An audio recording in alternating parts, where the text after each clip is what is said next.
So why do we suffer so much when loss comes into our lives?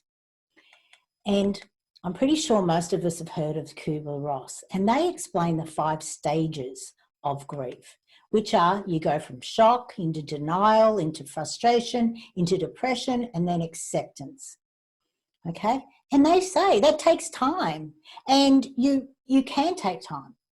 But the 5 steps that I'm about to share with you tonight, you choose how quickly you move from shock to acceptance and beyond. And that's what I'm all about, because I assist you to move beyond loss and to unwrap the gift of loss. Because when you unwrap the gift of loss, you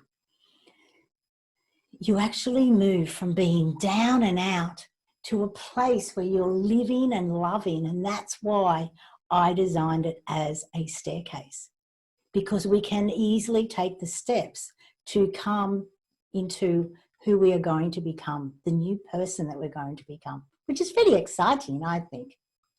But when we move beyond loss, the gift of loss assists you, provides a better everyday life for anyone who is moving beyond any kind of loss.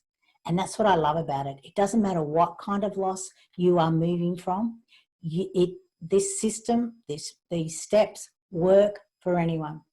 And it's really important that I share now that there is no hierarchy in losses.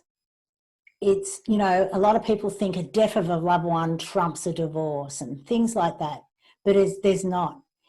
If you are going through any loss scenario, it is as important to you as the next person is going through.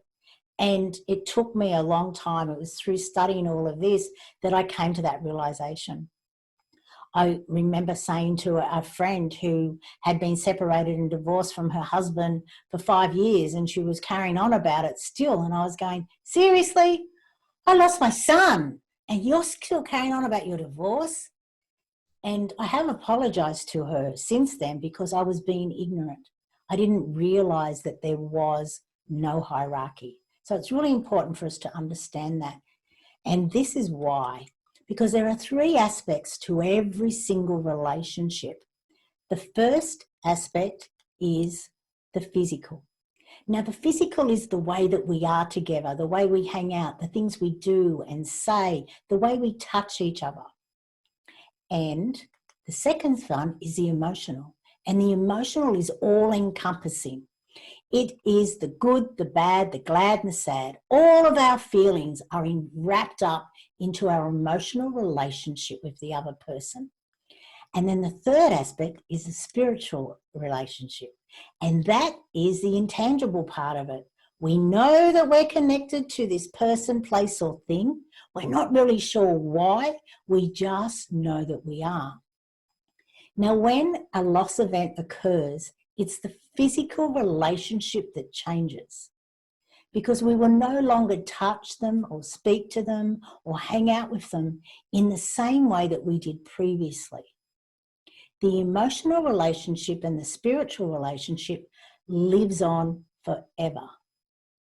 Though what causes us the grief is the emotional relationship. So the gift of loss program, or steps that I'm about to explain to you, they assist you to have a healthy emotional relationship moving forward. It's the emotional relationship that causes us all the angst. So once we can understand what's all wrapped up in these emotions and then complete them, so that we can now develop a new relationship with this person, whether they're dead or alive, it doesn't matter, or this thing or this place, we then can create our better everyday life.